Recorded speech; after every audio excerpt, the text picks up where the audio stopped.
It has to be said that this is an absolutely enormous subject, and there are sort of literally libraries full of books about this. But in my first lecture, I am dealing with a period from which very little actually survives. We often don't know what people had in their houses and how things were shown. But I think we do know enough to bring out some important points about the uses and appreciations of what we would call art. Now, I'm going to use this term art to cover man-made objects that weren't purely utilitarian, things that were made to please the eye as well as to serve the hand. Now, I don't think anybody in the 16th century would have thought of art as we do. It wasn't a sort of category of activity undertaken by artists. There was no, if you like, sort of morality attached to this type of craftsmanship. Making things was a craft, and it was one judged by criteria that today we wouldn't necessarily recognize as those which we would define art by. So how did they judge things that had been crafted by hand? Well, I think almost certainly the most important criterion that was used to judge how impressive, how important, or how beautiful an object was quite simply its costliness.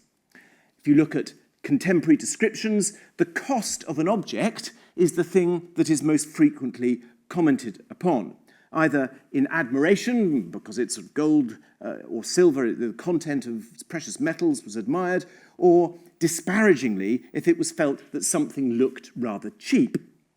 So cost was the first thing that people took into account in what I suppose we would call aesthetic appreciation. But they were also interested in the craftsmanship of the object, which at the time was described as cunning, the skill with which something was made. And this cunning was equally applied to a dagger, to a fine coat, to a gold goblet, or to an alabaster tomb chest. Then the third criteria, I think, was novelty, a much prized characteristic then as it is today. But the hunger for novelty in the 16th century was actually very intense, and new forms of decoration, new manufacturing techniques, and new types of object were always hungrily sought. And then finally, there was the concept of placement, the relationship that one thing had with another thing. So an incredibly magnificent display of gold plate, which was set on a beautifully carved wooden buffet against a rich tapestry woven with gold, would be regarded as a glittering aesthetic success because of the placement, because of the juxtaposition one to the other. So contemporaries who wrote about what they saw judged everything against cost, cunning, novelty, and placement. Now, if we were to take the example of Cardinal Wolsey's contemporary biographer, George Cavendish, he described the splendor with which Wolsey gave an entertainment to a French embassy at Hampton Court in 1527. This embassy was entertained at Hampton Court for a couple of days before moving on to Greenwich, where the king was going to entertain them. And this is what Cavendish writes, and I quote, "The king was privy of all this worthy feast at Hampton Court, and intended to far exceed the same, but to describe the dishes, the subtleties, in other words, the desserts, and the many strange devices and order of the same, I do both lack wit in my gross old head and cunning in my bowels, to declare the wonderful and curious imaginations in the same invented and devised. Yet did this entertainment far exceed the same as fine gold doth silver in weight and value." Wonderful and curious imaginations were the mainspring of Tudor art and architecture, and were criteria, I think, quite different from those which we apply to art today. Our approach to looking at art today is, to a great extent, based on principles laid down in the early 20th century, considering art and architecture, and how each artist and architect has their own personal style that existed within a national style and within a period style. And from this, the identification of personal, period, and national styles and naming them has been one of the primary activities of art historians. But tonight, we need to start with the point that nobody in 16th century England bothered to sit down and write anything about what they thought about what we call art, let alone what they thought about style, in a sense that it could be categorized in a modern sense. So to get some sort of clarity, we have to stop thinking about art and have to start thinking about objects with which the wealthy surrounded themselves. And in doing this, I need to take a step backwards and ask, well, when was it exactly when wealthy men and women of society came to amass beautiful objects which were not only of functional value to them, but had a decorative purpose? And to do this, I want to start briefly thinking about the men and women who surrounded the monarch in their household. Now, I think there's a very important distinction between a household and a court.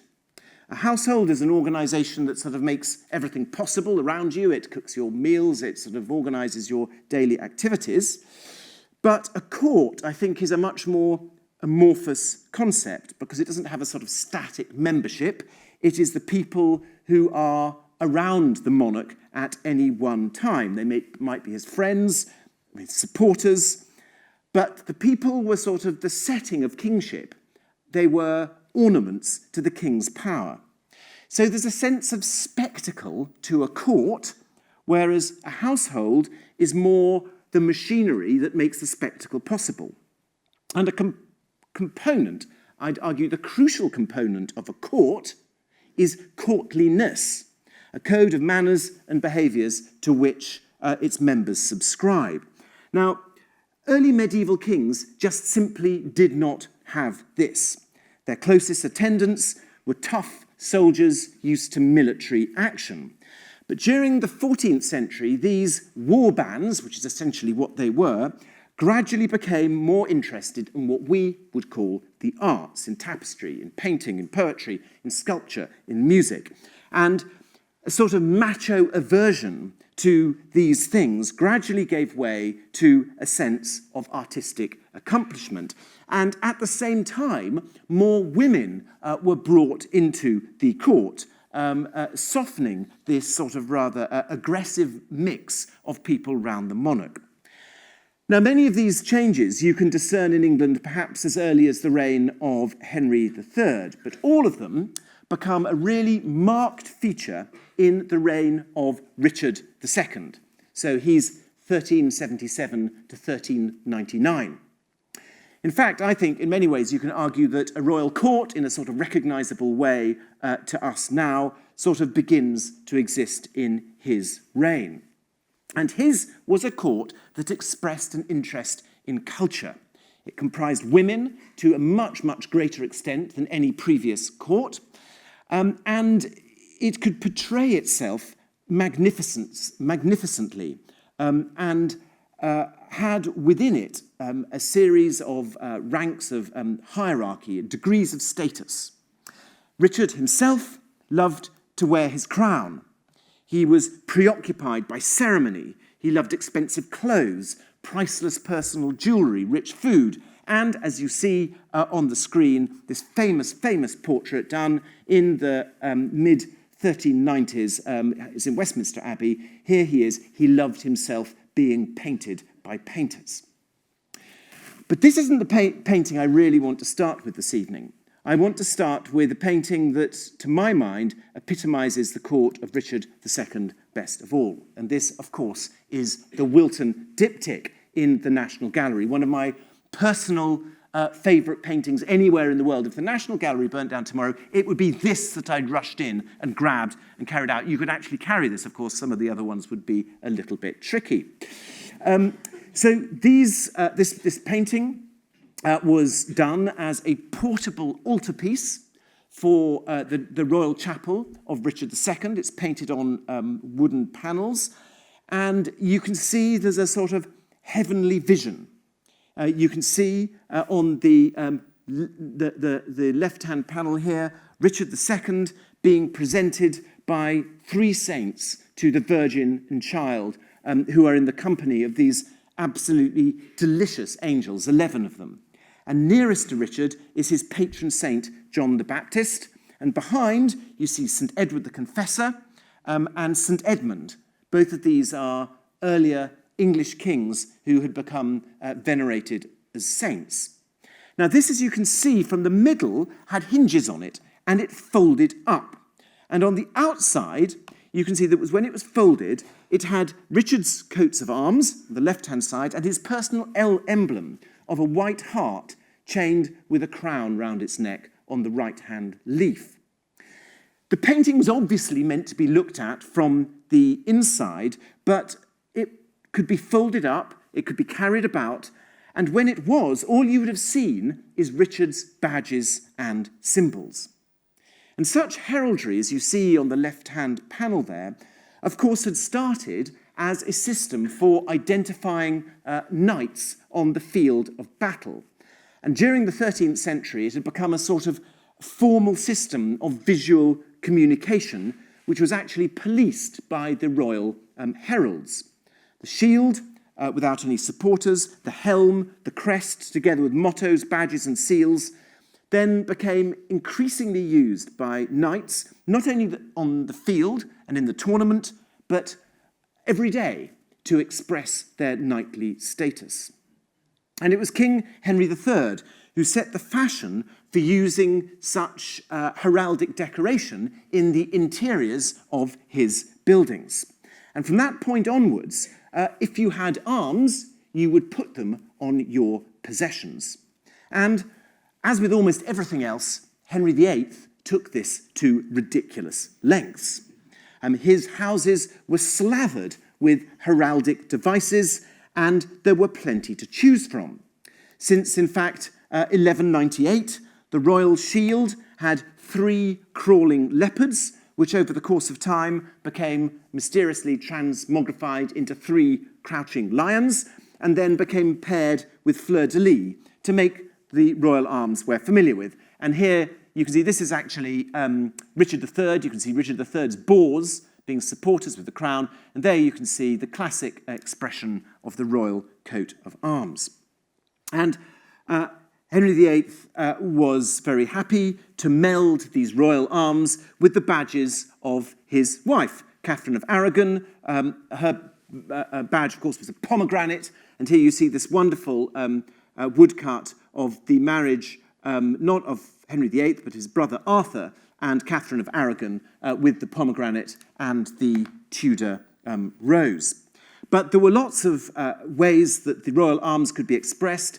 This is the most gorgeous manuscript in the British Library, dating from the early 16th century. And you can see in the bottom panel here, and I will enlarge it, here you can see the Tudor coat of arms with the supporters, the dragon of Cadwallader there and the greyhound, in this case supported by angels with the garter and the crown.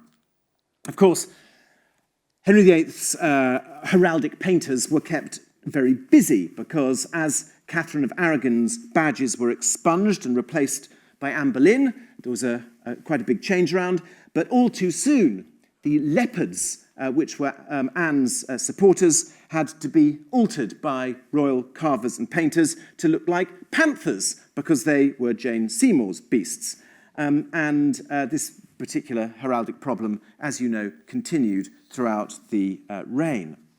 Now, what we have to remember is that heraldry to us today is a mystery. It is obscure. But in the 16th century, it wasn't thought to be either complex or subtle.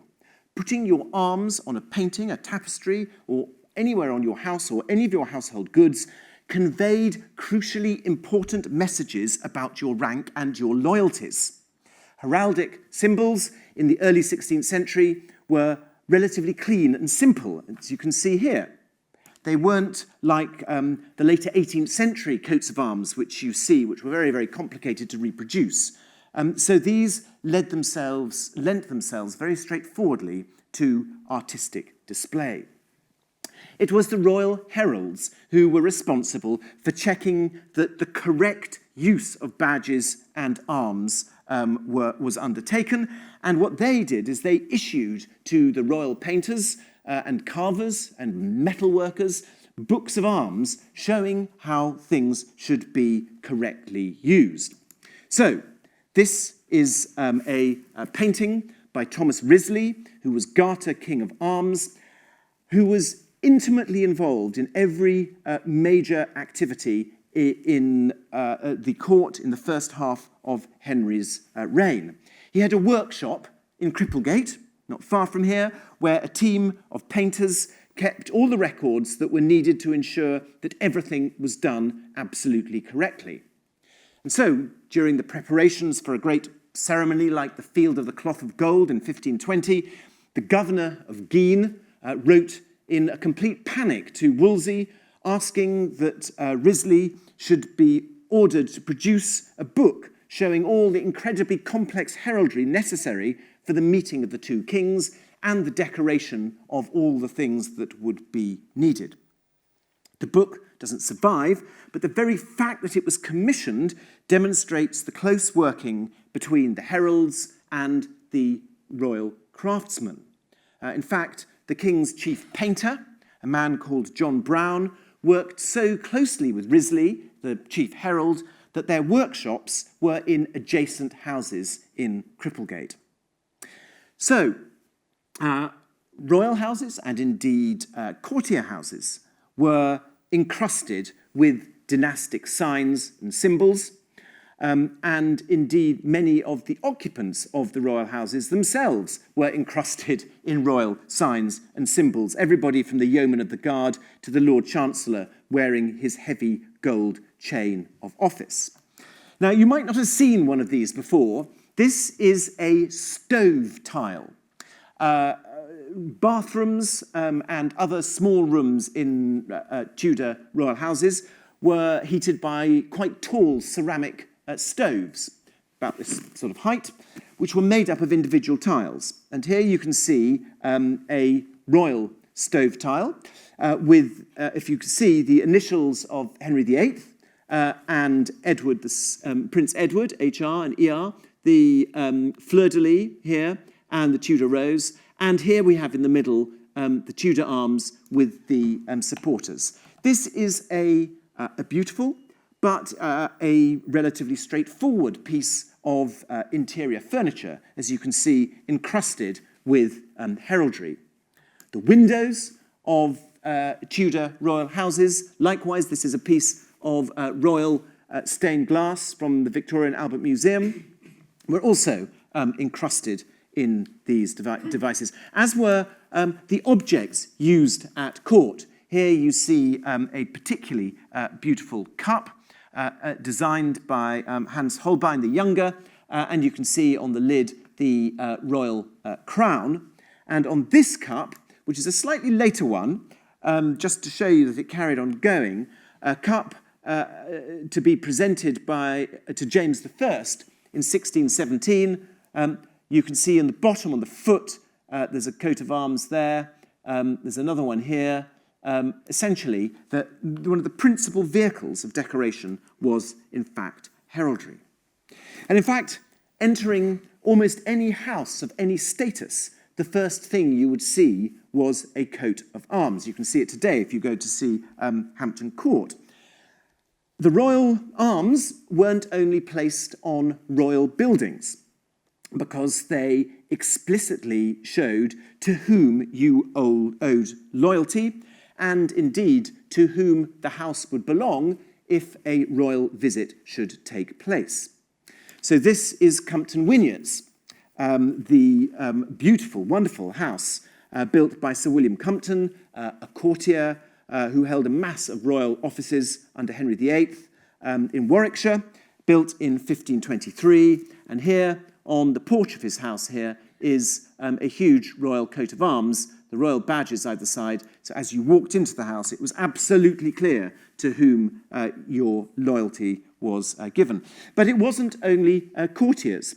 This is a house called Hengrave Hall in Suffolk. It's built in 1525 by a very wealthy London trader, Thomas Kitson. And you can see, likewise, he dedicates his house and expresses his loyalty to the crown by placing the royal arms on the front of it. And corporations did likewise. Here is Trinity College, Cambridge, with a statue of the old boy here at the top, and coats of arms, not only of the king, but of some of his predecessors below. Now, this use of heraldry on the complete gamut of decorative objects in houses and the houses themselves was not just a game, because the incorrect or the inappropriate use of arms, particularly anything that looked like the misuse of the royal arms, could lead the users into severe danger. The whole system of heraldry was ruthlessly policed and patrolled by the royal heralds, and their reports could turn what looks to us like an innocent decorative device into quite literally a death warrant. In the mid-1540s, Henry VIII became convinced that this man, Thomas Howard, the Earl of Surrey, was planning to somehow usurp the crown from the future King Edward VI. The matter came to a head when he courted the arms of Edward the Confessor with his own, an act that made his coat of arms look like those of the heir to the throne. In fact, he was, technically speaking, justified in doing this, but choosing this particular moment to emphasize his very distant royal connections was not a very good idea. Here is Surrey, as I say, and you can see to his left here and to his right here, incredibly prominently, are the arms of Edward II, that's on the left, and Edward III on the right. And this here is the highly controversial quartering that he undertook. This quartering, which included the royal arms in it, led to his arrest and his imprisonment, and also the imprisonment of his father. And they were both sentenced to death on the 13th of January 1547 on the charge of treasonably quartering the king's arms. Can you believe that? That is how serious. His father, very luckily, survived execution because the king died the day before he was about to have his head cut off. But the son was executed, and here is his tomb chest, and you can see his tomb chest contains his arms, including the controversial arms, which by that stage you might as well put them on the tomb because he'd had his head cut off anyway. So this cautionary tale tells us that though heraldry was, as we will continue to see this evening, one of the most important decorative devices of the 16th century, it was not just a game. It conveyed crucial messages about rank and hierarchy and showed the way that decoration and the hard-edged issues of power, wealth, and rank were intimately entwined. Now, while during the whole of the 16th century, heraldry was never superseded as the primary vehicle for display in everything from gatehouses to domestic tableware. Here is a 16th century urn, you can see with someone's arms on it in the middle. Newer streams of thought and inspiration were becoming available to patrons, designers, and craftsmen from around 1515. We've got to remember that the courts of Henry VII and Henry VIII were actually very cosmopolitan places. The members of the court, most of them were bilingual, speaking fluent French. Many of them also spoke Latin, and most of them had travelled abroad to the Low Countries, to France, and many of them as far as Spain, and a very small number had even gone to Italy.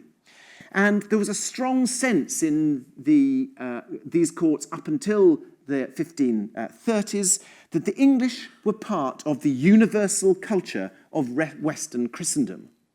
And the City of London was a major centre of trade, and this, of course, reinforced these major international cultural ties. And so there were many arteries through which artistic influences flowed into England and particularly into London. But from the mid-1490s, Northern Europe increasingly began to be exposed to fashions from Italy. This was largely due to the fact that the French king, Charles VIII, had invaded Italy, and over a period of 20 years or so, his aristocrats, his diplomats, his merchants and soldiers had helped diffuse across Europe what they had seen in the northern Italian campaigns. And thus, into England, via France and from northern European countries, came an enthusiasm for a new type of decoration known as the antique. This term, which I think you can first identify, the first references I've found to it in the literature around 1513, refers to any type of decoration that draws its inspiration from ancient Rome. And in particular, it referred to a new type of decoration known as grotesque work, which was invented in the last years of the 15th century.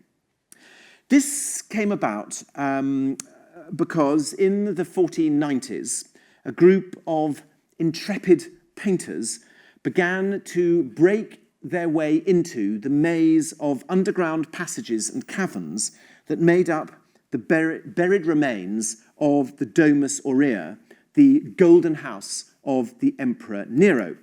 And this, through smoking torches, is what they found painted on the ceilings of these Roman interiors.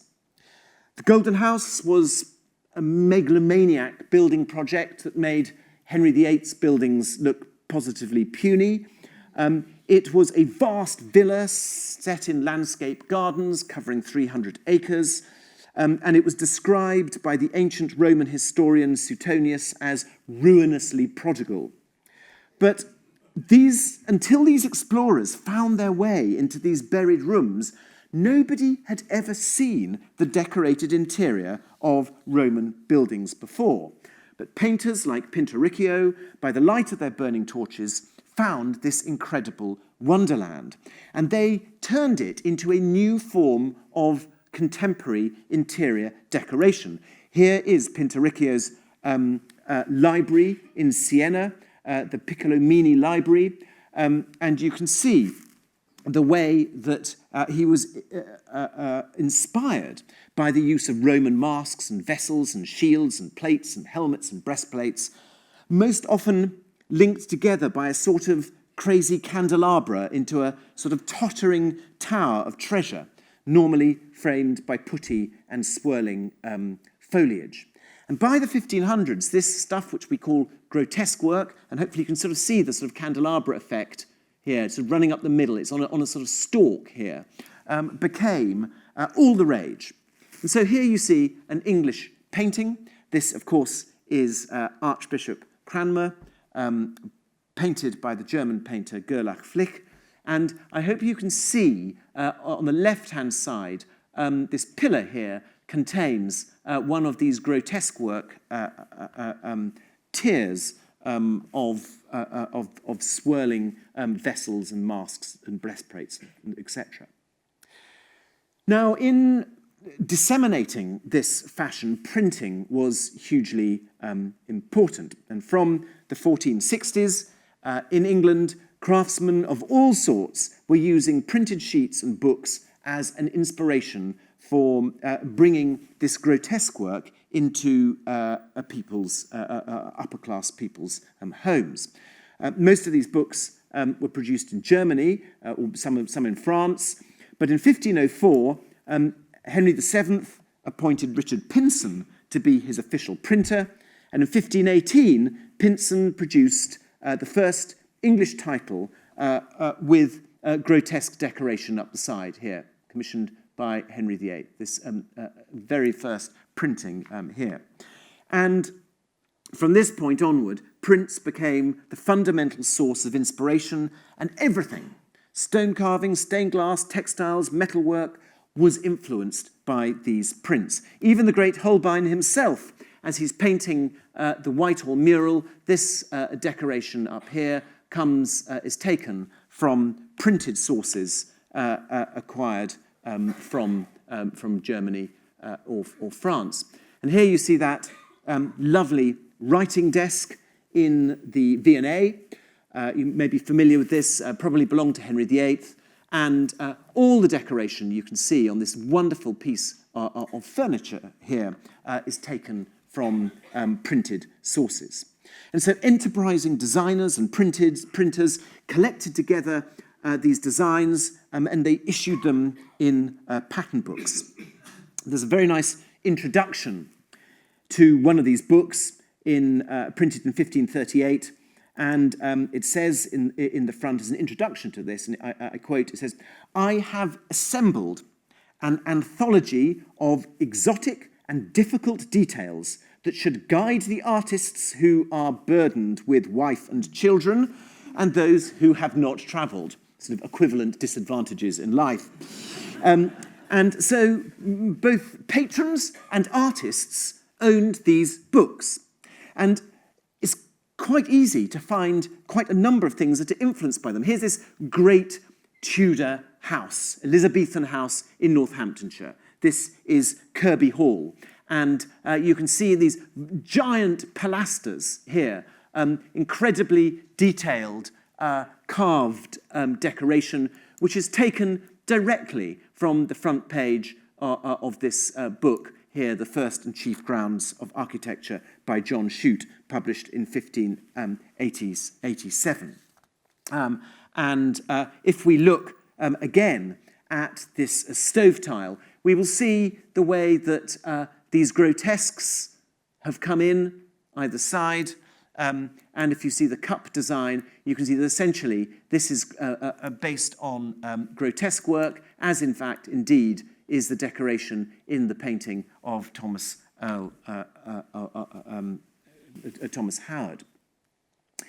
Now, the way that these new streams of decoration came in are a key to understanding how tastes changed in the Tudor period. But so far, I have been speaking about decoration. I now want to move on to the most important and admired art form of the age, which was tapestry. Now, we have to remember this very important point, and that is that textiles and plate were the two things that were most admired in Tudor interiors. And this is given great weight by this wonderful drawing, a very, very rare drawing. This is a drawing by Holbein showing Thomas More and his family at home. Hardly any accurate illustrations survive of a Tudor interior. And what is very noticeable about this interior is there's lots of plate. Can you see here? Plate there on the buffet, plate here, that's on the left-hand side. On the right-hand side, plate. Of course, they're all then wearing lots of jewels, wonderful textiles. Textiles hanging on the wall, not a painting to be seen anywhere. Because for the modern eye, the single biggest impact that we would have felt on entering the house of a rich 16th century courtier or a royal palace would have been the huge quantity of tapestry. In the early 16th century, most of this was woven in the Low Countries, either bought off the peg from merchants or, if you were very rich, specially commissioned. The quality varied enormously. The best stuff, as you can see in this detail here, was shot through with gold and silver thread. It was known as arras. Very few people, other than the king and the most wealthy bishops, would own this. But even for contemporaries, rooms hung with arras would have been incredibly arresting. Most tapestry was less glitzy and less valuable and was woven with varying mixtures of silk and wool. So wool tapestry you could buy for about 8p an ell. An ell is 27 inches. Silk was a bit more expensive. It was 3 shillings and 4p an ell. And if you wanted to buy arras, it was 40 shillings an ell. So this is incredibly expensive stuff.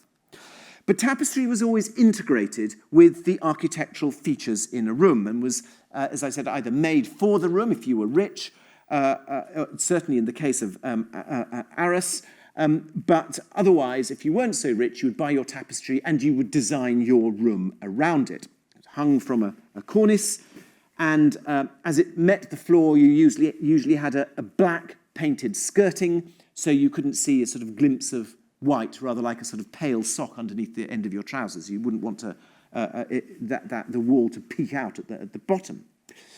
But at the start of the reign, rich patrons hung and bought tapestries in the prevailing style, which was for incredibly dense compositions. Compositions crammed with very large numbers of figures. And this is a very good example of the fashion for tapestry in the first part of Henry VIII's reign. This is the story of King David, part of a set, a very expensive set he bought in 1528. It cost £1,548, which is about the same amount of money as the Mary Rose cost, fully equipped with all its guns. So that is quite expensive. It was a very big set. There were 10 pieces. It covered 420 square yards. So a tennis court is about 300 square yards. So these tapestries are vast.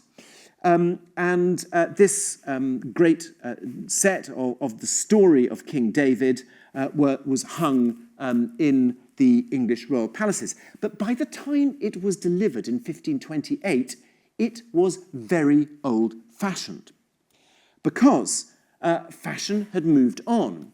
And here you see a set of tapestries that Henry VIII acquired 10 years later, in 1538. And this is the story of St. Paul in 9 scenes. Another incredibly rich weave, laden with gold thread, and it was valued at the king's death at £3,000, the cost of 2 warships. Now, here you can see, I think, a startling change in style. Startling, I think, to people at court. And it must have indeed changed the whole feel of Tudor rooms. These tapestries were less oppressive, more three-dimensional, much more exciting. And these big-scale tapestries began to be set in interiors that were redecorated to meld together the traditional design elements like heraldry with grotesque work. And there is just one interior that you can get a flavour of this in, and that is at St. James's Palace, in the Tudor chapel there. And you can see that the ceiling, there are no tapestries here now, but there were. You can see on that ceiling the grotesque work, painting, and that is joined up with other panels with heraldic words. You can see there, Vivat Rex. You can see there's a Dieu et mon droit in there, so there's heraldry next door to it. So the interiors of these houses begin to morph, if you like, into a state where they can accept these new dynamic type of designs. Well, combining antique work and heraldry with the existing vocabulary of architectural design really required a new set of skills. And so, as well as native craftsmen and designers came from all over Europe. They were mainly Northern European, but there were some from Italy, and even though the Italians came here, they tended to employ French or German assistants. But the Italians did bring a different quality to design. Cardinal Wolsey, of course, had employed the sculptor Giovanni da Maiano in the early 1520s, and he had supplied these terracotta roundels of Roman emperors. for Hampton Court, and Henry VIII later commissioned more of these for St James's, Greenwich, Whitehall, and courtiers also took terracotta grotesque work in dozens and dozens of houses. Another Italian, Nicholas Bellin of Modena, seems to have brought the use of moulded stucco work into fashion at court. And of course, this was extensively used in Henry VIII's last building work at Nonsuch. But what I think is critically important to remember is that this rich stream of decorative and artistic ideas flowing from Europe into England was abruptly cut off as Henry VIII broke with Rome. There were huge consequences for this, and the Reformation became a powerful force for decorative change as much as change in many other spheres. Henry VIII's quarrel, of course, hadn't been with traditional religion. His quarrel had been with the Pope, and it led to this assertion, this unique assertion, that England was an empire, a realm without any superior on earth, a notion that was enshrined, of course, in the Act of Supremacy in 1534. And it was only really through Thomas Cromwell that the process began to lead to a theological reformation, which was driven through under a clique of Protestant politicians in the reign of Edward VI. And so by the time we enter the reign of Queen Elizabeth, we have not only a political, but we have a religious break with Europe, and this stopped the import of ideas from Catholic countries, and the Italianate grotesques of the first half of the century began to morph into something different, a new decorative craze that we know as strap work. The most prominent expression of this was first in the Galerie François Premier at Fontainebleau, just outside Paris, and you can see here some strap work on the walls. And this decorative device was borders of writhing, twisting leather belts or straps, which then magically turned into faces, animals, buckles, and studs to become a sort of bizarre, sort of partially comic world that echoed the paintings of Bosch and Bruegel, their contemporaries. And of the various designers who worked in this idiom, by far the most influential in England was the very prolific and talented Jan Frederman de Vries. And you see one of his designs here, and I hope you can see that sense of the sort of the writhing and twisting and buckling and the way these straps magically turn into one thing and then disappear and appear somewhere else. And these designs by de Vries were widely circulated and again started to feed into interior decoration. Here is the screen at Montacute House in Somerset, which is entirely made up of elements from de Vries's books. And the mind-boggling overmantel in the Red Lodge in Bristol, built in the 1580s and early 90s. Also, the elements here, including this big cartouche in the middle, is just simply directly copied from a print by de Vries.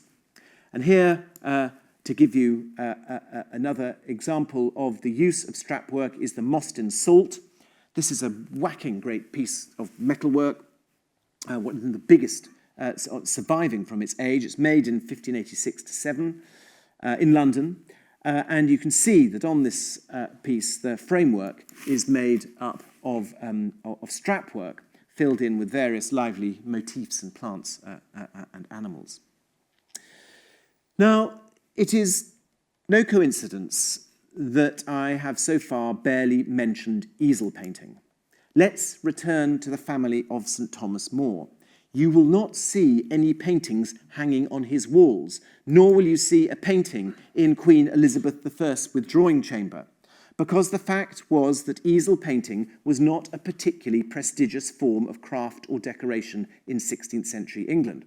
One of the main themes of my next lecture will be its rise in importance. But for now, we need to remember that plate and textiles were infinitely more prized than painted boards, even painted boards by a great genius like Holbein. One of the issues was that painting was, for many Calvinists, a problematic and potentially ungodly art. Not only was there a risk of idolatry, which ruled out all religious subjects, apart from this one, my favourite painting. This is the 4 evangelists stoning the Pope, which clearly was not idolatrous. But there was also this danger that painters could be accused of copying God's creation. God's creation was perfect, and there was no need to replicate it or try and improve it. And therefore, there were waves of iconoclasm that destroyed huge numbers of easel paintings, triptychs, and wall murals in the 1520s and 30s, and another wave that happened again in the 1540s. And as a result, huge amounts of religious painting and other paintings that existed in pre-Reformation England just disappeared. By Elizabeth's reign, it was realized that, recognized that used in a secular context, an image of a man or a woman for representational, for civic or decorative use was acceptable. And even in churches, there were now monuments that were really representative of people. In fact, a writer in the 1590s could say, and I quote, "Now every citizen's wife that wears a taffeta kirtle and a velvet hat must have her picture hanging in the parlour." Now, this was exaggerated, but what is certainly the case was that by the end of Queen Elizabeth's reign, it wasn't only royal and aristocratic houses that contained portraits, but also the houses of wealthy merchants. Although there were very few painters who created what we would regard as great works of art, like Hans Ewert, Isaac Oliver, Nicholas Hilliard, many of the lesser painters concentrated on trying to achieve a likeness. And these likenesses were most often commissioned to commemorate an event in a person's life, and the yardstick that was used wasn't some level of artistic achievement, but whether the picture looked like its subject. So, here is the portrait of the 37-year-old Hebrew scholar and divine Hugh Broughton in Christ College, Cambridge. It was painted to commemorate the publication of his first book, which he holds in his hand in 1588, and his position as tutor to a wealthy family. And you can see all the things you'd expect. The book, which he's doing, a pair of gloves to show that he's a gentleman, his coat of arms, more books, the date, his age, the year. This contains a huge amount of information. These paintings conveyed information about the sitter, their likeness, their status, their interests, their achievements, their age. And it was for this reason that Elizabeth I tried to start to control portraits of herself. Yes, of course this was partially motivated by vanity, but portraits that contained information could also contain misinformation. And the Privy Council was ordered by the Queen to seek out bad portraits of herself and have them burned. She was then asked them to ensure that any new portraits were approved by the sergeant painter. The solution to this state control of images of the Queen was to produce an official likeness and then license people to copy it. This was not particularly easy, as the Queen was extremely reluctant to sit for a portrait. Unlike Queen Elizabeth II, who has been painted by hundreds of people, Elizabeth I, as far as we know, only actually sat in life for 5 painters. Nevertheless, there was a very urgent need to produce portraits of the Queen. She, of course, had been excommunicated by the Pope in 1570, and the display of a royal portrait was a gold-plated symbol of loyalty. One that many felt good to insure themselves with. You could buy a reasonably good likeness of Elizabeth I for around £10. And this meant that most families of any substance probably had a portrait of the Queen, and the aristocracy had probably several portraits around which their family portraits might be hung. Now, I am deliberately showing you here a middle-of-the-road Elizabethan portrait. It's a variant or one of the many official versions painted towards the end of the 16th century, and it perpetuates the official, ageless image of the Queen that had become fixed as the official iconography by that date. The face is angular, it's a sort of mask-like icon, and her torso is dazzled by a mass of jewellery, pearls, embroideries. And images such as these, produced in great numbers, represented the loyalty of the subject, and they were objects of near religious devotion. Now, as I've suggested this evening, the things that we consider to be art today had meanings and powers in the 16th century that we now have to decode. It's for this reason that I think there have been quite a lot of misunderstandings about the consequences of the great wealth and power of many subjects. The fall of Cardinal Wolsey, on the left there, is very often attributed to his overblown architectural ambition and to his gargantuan appetite for tapestry and plate and other beautiful objects. But I think to see it this way is to fundamentally misunderstand the situation, because in the 16th century, subjects of the highest rank were not only permitted, but were encouraged to amass huge amounts of what we would describe as art and place it in their great buildings. On the right-hand side of this screen, you can see William Warham, the Archbishop of Canterbury, from 1503 to 1532, and he was also Lord Chancellor. He doesn't get a look in the story because Cardinal Wolsey is so famous and sort of falls because of his wealth, supposedly. Warham arguably was richer than Wolsey. And of course, when you go into the reign of Queen Elizabeth, Lord Burleigh didn't build one, but two absolutely enormous houses. You've got Tibbles, which is now gone, which was far bigger than Burleigh House, and if you've been to Burleigh House, you know how big that is. These houses were far larger, far more spectacular than anything that Elizabeth I had ever built, and many of the contents of Tibbles would have equalled the magnificence of the possessions of the Queen. But these things were expected, and they were enjoyed by Elizabeth. They weren't resented or stopped by her. It was only when the accepted hierarchy was subverted or challenged, as in the case of the Earl of Surrey, when there was a problem. So my talk this evening forms an introduction to how the Tudors thought about what we call art. There was no hushed veneration for artworks or artists, merely the question of what the craftsman could do for the patron. These craft objects were appreciated for their beauty, but they were importantly created for a symbolic meaning. Next time, we shall see how that began to change and how craft began to turn into the art and what that art tells us about 17th century society. Thank you very much.